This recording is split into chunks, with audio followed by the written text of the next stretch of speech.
เนาะค่อยก็จะเล่า1 ปีที่ผ่านมาในที่ค่อยย้ายมาอยู่นี่เนาะแถวโรงเรียนมัธยมบ้านศิวิไลเมืองไชยธานีเนาะก็ใกล้ๆติดทางใหญ่นี่แหละก็คือค่อยขายลำโพงเนาะ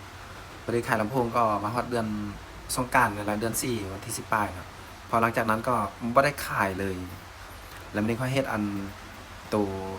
คล้ายๆแบบว่าโมงเนาะเป็นโมงประตูใส่แล้วก็ทัดลวดเนาะก็ค่อนข้างมีอัน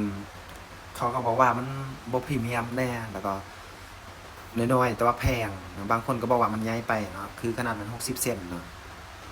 แล้วมันนี้ค่อยก็คิดว่าค่อยจะเฮ็ดหยังเนาะตอนนี้ค่อยในใจก็คือคิดว่าอยากจะขายรถไฟฟ้านะ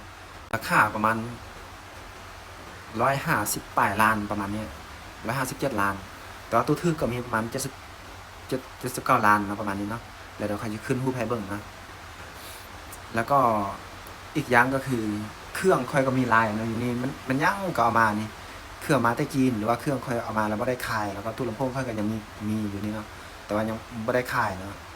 ค่อยก็เลยอยากจะเปลี่ยนอาชีพแล้วบางทีค่อยก็จะย้ายบ่อนเนาะไปอยู่แถวบ้านเชียงดาก็คือแถวบ้านดงคำสร้างแถวนั้นล่ะเพราะว่าถ้าขายรถไฟฟ้าเนาะก็คือบริษัทเขาเจ้าก็อยู่แถวนั้นเนาะหลังเดือน5นี่แหละประมาณเดือน5นี่เขาน่าจะไปซอกค้าขายรถนั่นแหละแต่ว่าเอ่อจะว่าจังได๋วะก็คือมันลองตัวนี้แล้วก็ลองตัวนั้นแล้วก็ลองตัว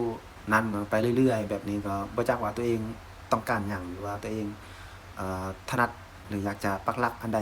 หลายกว่าเนาะ